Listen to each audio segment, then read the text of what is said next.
On va aller commencer le prépare. D'abord, on va voir confirmer si on est sur le bon projet. On appuie sur le projet. Ensuite, tu vas mettre comme utilisateur. Vous allez être utilisateur. Et pour commencer la préparation de la participation, on va définir quelles sont les finalités ou les objectifs de la participation pour nous. Ça peut être, par exemple, élaborer des projets citoyens pour le territoire, pour la résilience du territoire. Parce que dans ce cas, les enjeux, ils vont être les enjeux du littoral. On enregistre la finalité. On peut commenter l'action que les autres participants ont proposée. On peut dire si on est d'accord ou on n'est pas d'accord. Par exemple, cette proposition, elle n'était pas claire pour moi et on peut dire ça.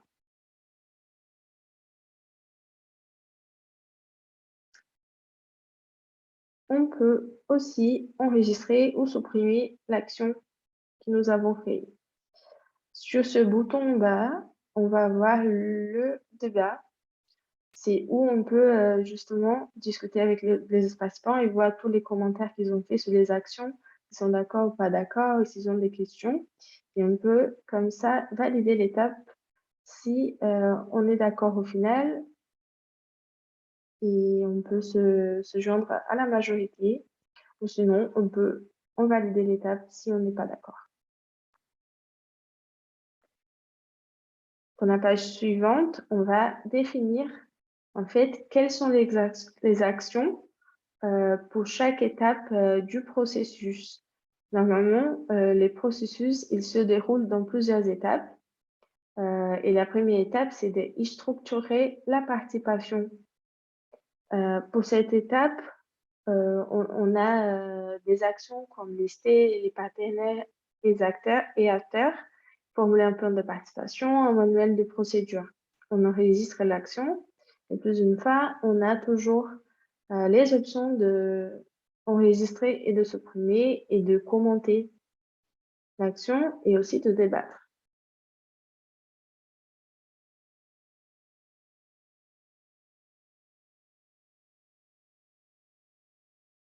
On peut aussi ouvrir ou fermer ou réouvrir le débat. Et on va voir. Bon, j'ai passé à la phase suivante, mais en fait, on a encore toutes ces étapes qu'on peut choisir euh, de les faire ou de ne pas le faire. Et on a aussi, par exemple, une étape très fréquente, que c'est les diagnostics. Et dans ce diagnostic, une des actions de participation, ça pourrait être réaliser les entretiens. Et on peut commenter, voilà, les mêmes options, toujours. On a aussi l'étape de explorer les scénarios, de définir les objectifs, préférences et contraintes, d'identifier les actions et plans. On peut, par exemple, créer des actions stratégiques pour les territoires et les valider pour avoir un plan d'action final. On a aussi l'étape, le besoin de choisir, prioriser, voter. Et voilà, et pour chaque étape, on peut choisir, si on ne veut pas faire une étape, par exemple, on ne va pas créer des actions pour cette étape. Ensuite, pour chaque étape, on va avoir l'option de créer, de réfléchir à quelle méthode va être utilisée dans cette étape et pour chaque action. On a par exemple former et sensibiliser les citoyens et on peut faire un atelier participatif et on a tous ces propositions de méthodes possibles que vous pouvez ajouter à droite pour chaque action ou sinon vous allez pouvoir aussi créer une nouvelle méthode qui n'est pas listée encore.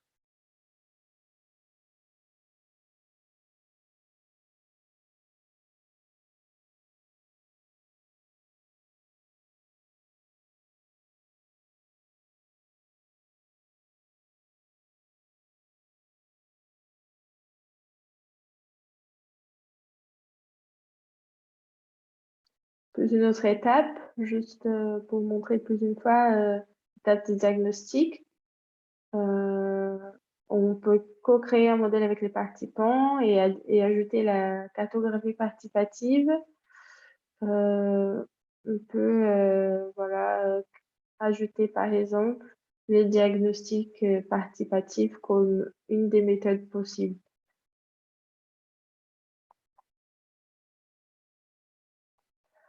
La prochaine étape, c'est de lister les parties prenantes, donc tous les acteurs et personnes qu'on trouve qui sont concernés par la partie et qui doivent participer à une étape du processus. Et on peut créer, par exemple, un acteur qui va être le résident passif.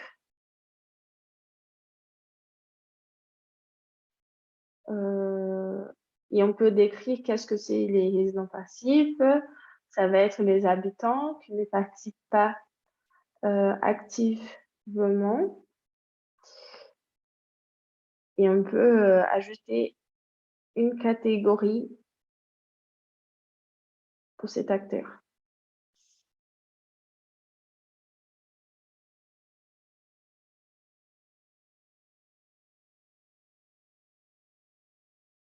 Plus une fois, on a toutes les options pour les actions. L'étape suivante, c'est de définir donc quels vont être les rôles pour ces acteurs. Dans ce cas, je dirais qu'il va être actif, c'est un des rôles. Et le rôle actif, ça va être une catégorie de... C'est les acteurs qui vont décider activement. Ensuite, on a les rôles, on a les acteurs. Et donc, on va lier les acteurs et quel va être son rôle dans chaque action.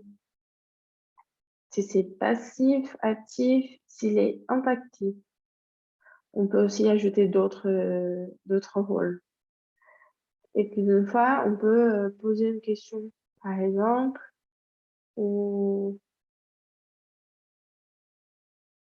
et se dire, bon, pour moi, certains acteurs sont absents, et on pourrait peut-être revenir pour ajouter un autre acteur qui n'est pas là pour avoir un certain rôle dans une action. Finalement, on arrive à la planification des actions. On va ajouter une date, un moment du temps pour commencer et pour finir une action. On ajoute un événement. En fait, je reviens juste pour copier le nom de l'action. Ça va être la formation et sensibilisation, par exemple. On ajoute et on met la date de début et de fin. Et de la fin. On enregistre l'événement et on va avoir sur les Gantt quand il va arriver. On peut y recharger la vue.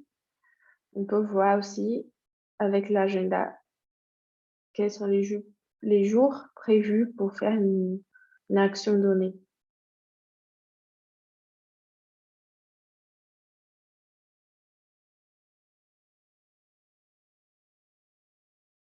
Et voilà, en fait, comme ça, on va voir toutes les actions dans un agenda.